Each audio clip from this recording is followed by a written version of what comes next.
नमस्कार दोस्तों, स्वागत है आपका अपने YouTube चैनल लक्ष्य अकेडमी पर।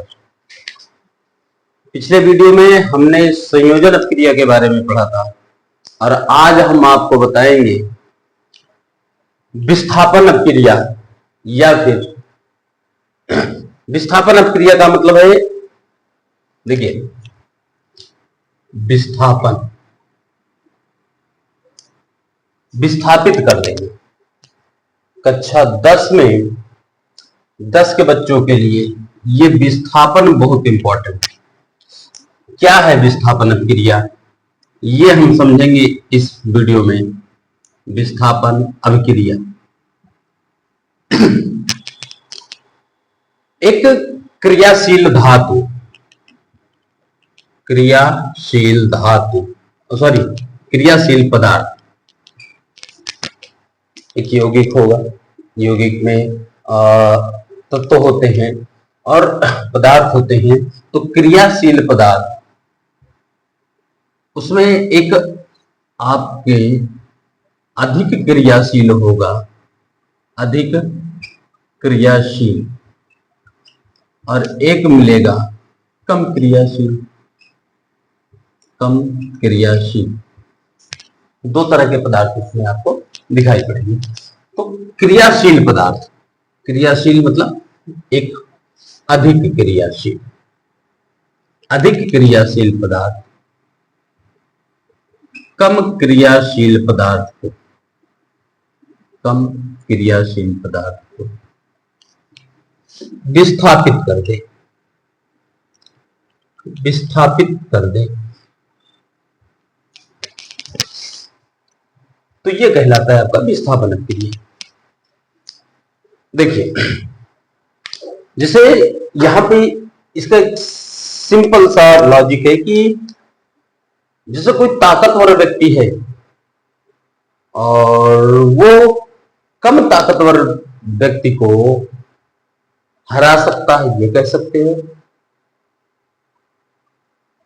लेकिन कम ताकतवर व्यक्ति बड़े ताकतवर व्यक्ति को थोड़ा सा मुश्किल होगा हराना, ऐसे समझ लो।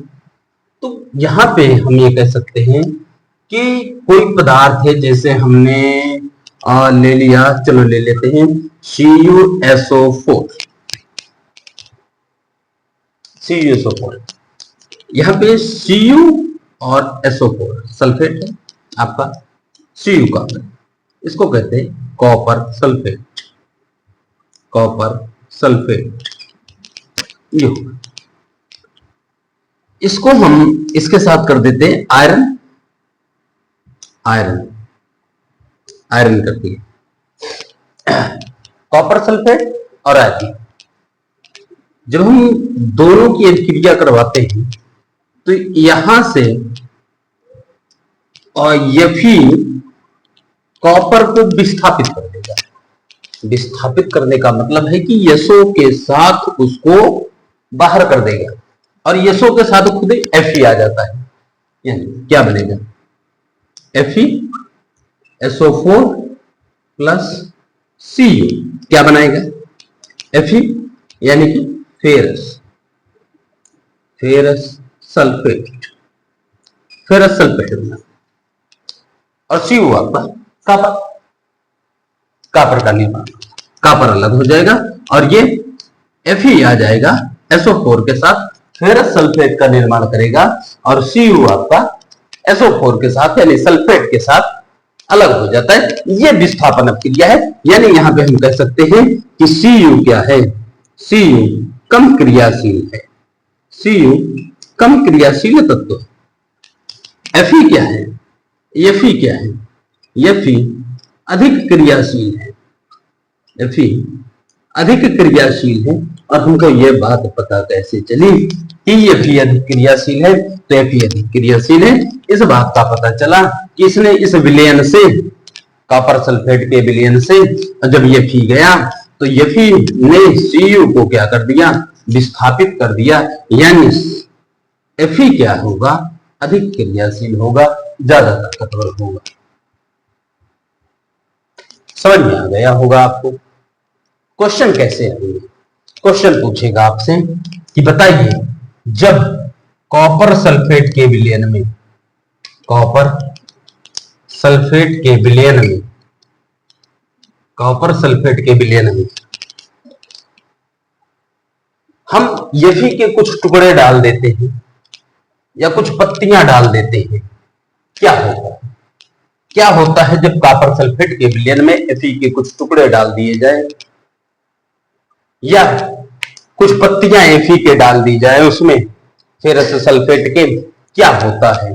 तो आपको बताना है क्या होगा। ये अभिक्रिया में आपको क्या दिख रहा है, क्या होता है? तो बताना है कि Cu विस्थापित हो जाता है इस विलयन से, यानी कॉपर सल्फेट के विलयन से Cu विस्थापित हो जाएगा और Fe आ जाता है।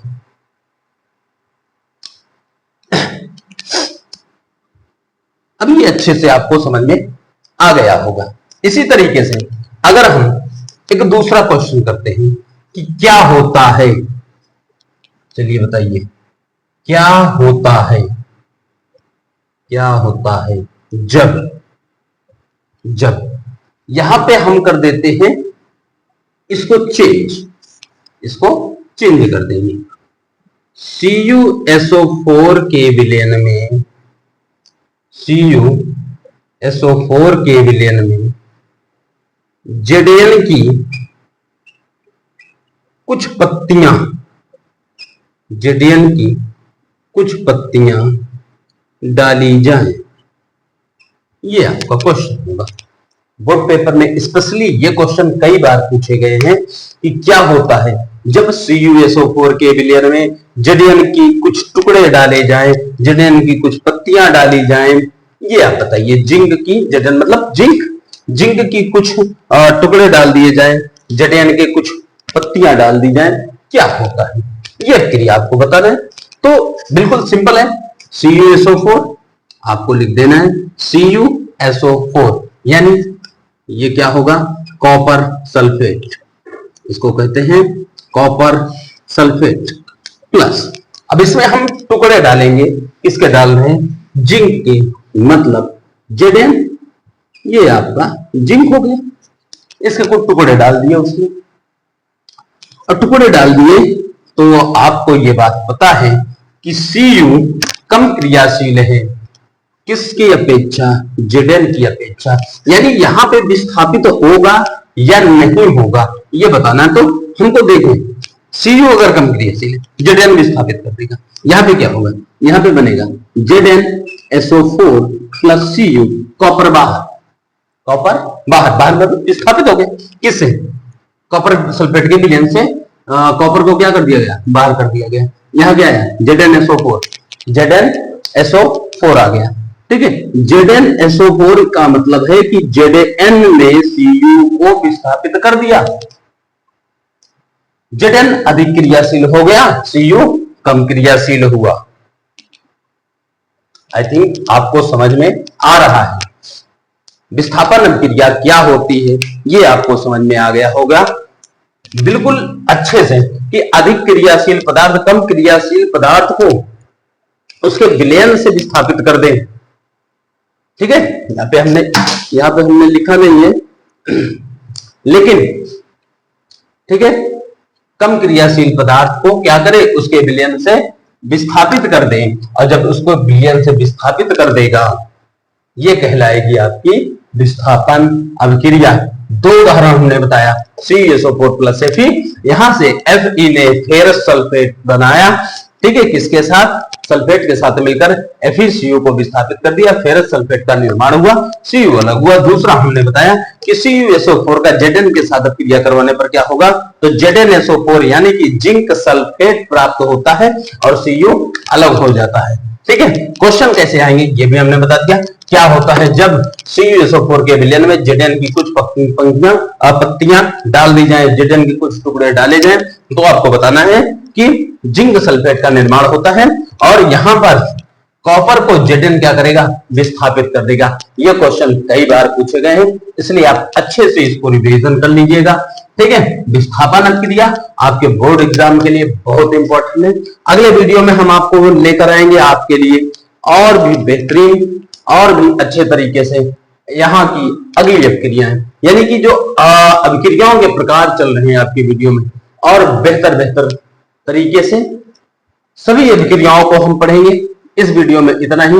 अगर आपको अच्छा लगा हो तो कमेंट, शेयर और सब्सक्राइब जरूर करिएगा। जय हिंद, धन्यवाद, नमस्कार।